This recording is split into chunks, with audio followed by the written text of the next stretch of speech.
There's this effervescent kind of really charged excitement in the city of Lagos. You just feel it when you're out in the streets.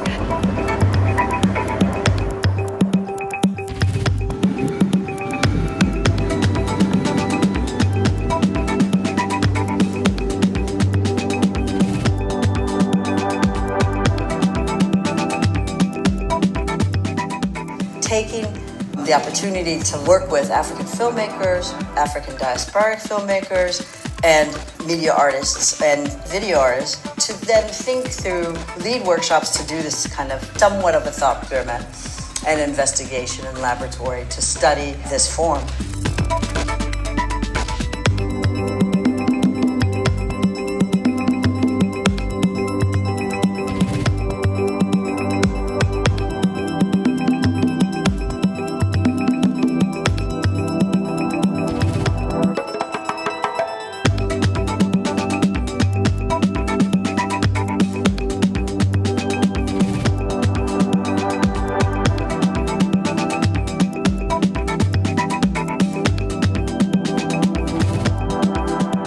It's an experimental, localized project to create some form of connective tissue across the continent.